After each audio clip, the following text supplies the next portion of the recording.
இயக்குனர் பாண்டியராஜ் அவருடைய டைரக்ஷனில் பரிமிளா அண்ட் கோ அப்படின்ற படத்துடைய டைட்டில் டீசர் வந்திருக்கு.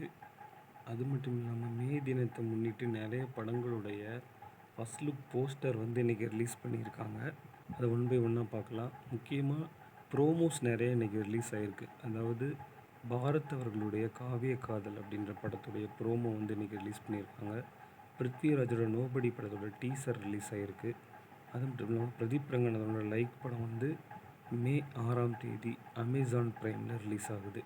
ரியோவோட ஃபஸ்ட் ப்ரொடக்ஷனில் உருவாகிட்டு இருக்க ப்ரவுன் மணி படத்துடைய டைட்டில் டீசர் ரிலீஸ் ஆகிருக்கு. பெட்டி பட ஜூன் 4ஆம் தேதி ரிலீஸ் ஆகும்னு சொல்லி ஒரு போஸ்டர் ரிலீஸ் பண்ணியிருக்காங்க. மே தினத்தை முன்னிட்டு நிறைய படங்களுடைய போஸ்டர்ஸும் ரிலீஸ் பண்ணியிருக்காங்க. அதையும் ஒன் பை ஒன்னாக பார்க்கலாம். அது மட்டும் இல்லாமல் 29 படத்துலேருந்து நடிகர் அஜித்குமார் அவர்களுக்காக விஷஸ் தெரிவிக்கிற மாதிரி ஒரு போஸ்டர் ரிலீஸ் பண்ணியிருக்காங்க. அருள்நிதியோட அருள்வான் படம், அது மட்டும் இல்லாமல் சூரிய அவர் நடிச்சிட்ருக்க மண்டாடி படம் அப்படின்னு ஏகப்பட்ட படங்கள்லேருந்து மே தின வாழ்த்துக்களை தெரிவிச்சிருக்காங்க. அதே மாதிரி சிங்கா படத்துலேருந்து ஒரு சிங்கிள் ரிலீஸ் பண்ணியிருக்காங்க.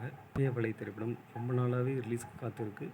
இந்த படம் யூஏ சான்றிதழ் வழங்கியிருக்காங்க சென்சார் போர்டில்.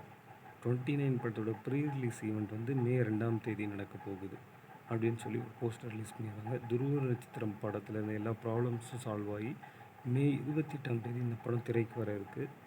சூர்யாவுடைய ரெட்ரோ படம் ரிலீஸ் ஆகி 1 இயரை கம்ப்ளீட் பண்ணுற செலிப்ரேட் பண்ணுற மாதிரி ஒரு போஸ்டர் ரிலீஸ் பண்ணியிருக்காங்க.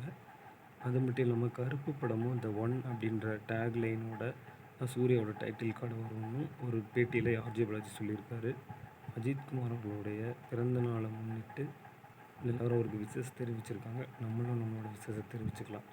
தேங்க்ஸ் ஃபார் வாட்சிங்.